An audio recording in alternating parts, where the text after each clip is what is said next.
Andrew McGahan for SevereMMA here in sunny Cork ahead of BAMMA in the 3 Arena on the 19th of September, and I'm sitting alongside Catherine Costigan. Catherine, we've detached ourselves from the situation. It's been a little while now. Talk to me about Vegas. You must have been distraught. Distraught is a bit much, actually. I realise that. I take that back. No, not distraught. It's just another learning experience, you know. It just makes you feel and understand the level that you're working at when you do go to America. There was a few issues in the camp. There was a lot that I had to do to get ready for Vegas, between getting the medicals done in such a rush and everything. There was a lot that took time out of my camp. But I'm not going to focus on that too much, because to be fair to Amber Brown, she won fair and square. I'm not going to take anything from that. And for me, my attitude now is to go back in as soon as I could. And we were aware of BAMMA coming. And certainly we would try and pitch that, you know, a women's division would be very important in BAMMA. And we had heard rumours that they may possibly do it. So I think it's a good option to have me on the show on the night. Yeah. The rumours that are swirling around with BAMMA, I have to say, if they come true, brilliant for Irish MMA. I'm hearing something upwards of 3 to 4 shows a year moving forward if this one is a success, located around the country, maybe in smaller venues. But if we're talking about one final thing on your fight there, I just have to say, if it was anything, I think it might have just been the occasion. Something like that got you. The week that was in it, the build up, you know, there was a lot of excitement in Vegas. Vegas was absolutely mental for that week. And it wasn't that you froze or anything like that, but I just thought, and I think people writing you off too early, writing you off after that fight, definitely too premature. But you see, that's people. They don't understand the game. You know, a fighter can easily go in and look like they're losing the whole fight, and then suddenly one punch, one knockout can bring it all back. I think it is true. It was a big experience and something I learned. I made lots of good connections. You know, and Victor's still very happy with me, and I know they will have me back at a certain time when I myself feel that I'm ready and I'm worthy. And I think with BAMMA and their show, that gives me an opportunity to justify what happened. And I'm angry at myself, I'm disappointed at myself. I've gone through all those feelings, I've worked through them all, and the best way for me to get rid of them is just by returning to the cage. And ice cream as well. Well, a bit, not much though, because I had a week off and then it was straight back to training, because I knew, you know, this is serious now. This is the high league and I need to give more. The other thing was Amber was pretty damn big. Yeah. She was pretty huge, so that's another thing we're going to have to work on and look at as well. Some atomates that are just more than an atom weight on the night, you know. And it's just the whole science of it. Get down, yeah. I have to say, one of the things about it, it's nice to see Invicta allowing you to take a fight. You could understand the promotion of their magnitude, of their importance, and reliance on a roster so diluted as it is, a small enough division as it is, that they would say, no, your next fight is going to be with us. You know, you're signed with us, we want to get the value out of you, etc. But instead they're letting you come back here to fight in BAMMA, and maybe even again in Ireland before you're back in Invicta. What does that do for you, like personally, to be able to know that your next fight is in Ireland after a disappointing loss? Yeah, I mean, I was out for a year, you know, originally, and that certainly was a thing that we never planned on. And Shannon, from the week that I spent with her getting the medicals done and everything, she's very much for the fighter earning a living as well. She understands how important it is, and she understands the edge that we have inside that we want to compete.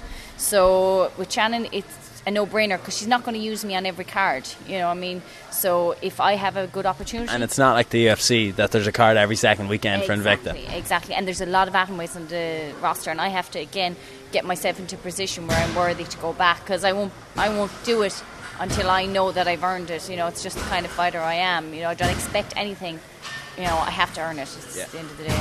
So BAMMA is going to be exciting, and I know it's going to be an amazing show, because all the Irish fighters have been a gap for them for a long time of having no activity, so everybody's fired up. This is like debuting. This is why we're driving around Ireland. Yeah, exactly, to get the feeling, get the vibe off everybody. This is amazing. BAMMA coming.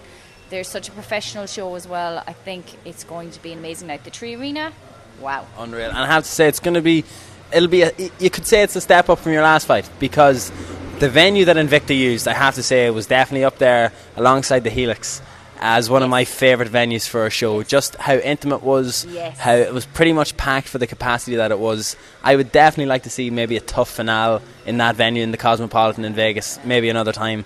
But I have to say, you're going from that, which maybe had 1,500 people at a push, and now you're looking at 6, I think, in the 3 Arenas, what they have the capacity set for.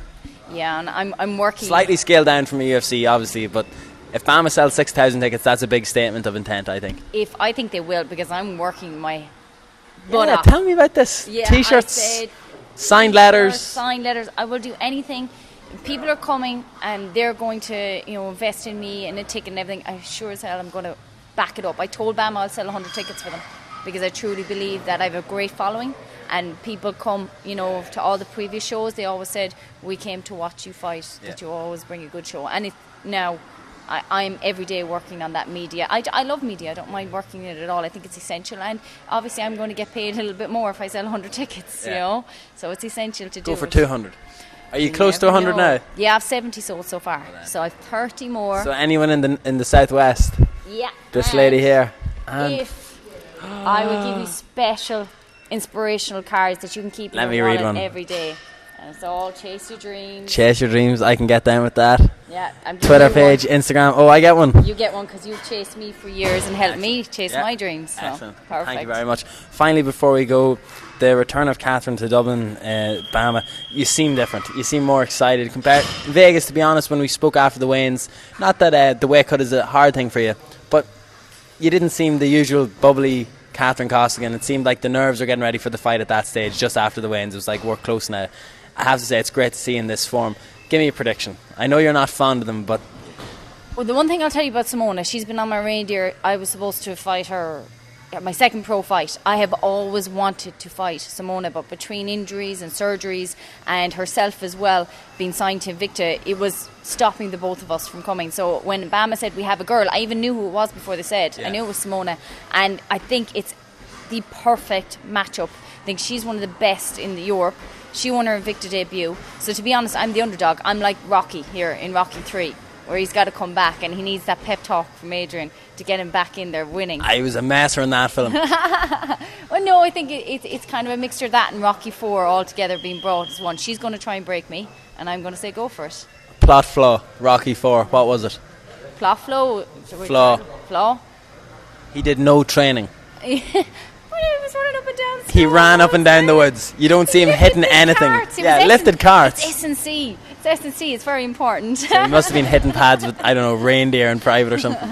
We all love those movies, and it's something that brought me through as a fighter, watching it with my dad. So it's a big moment, Dublin, and it's on the line. It's like going for a world title shot. There's no messing about in this. I need to win this fight. Excellent, Catherine. Thank you very much. Thank you. See you soon. See you soon.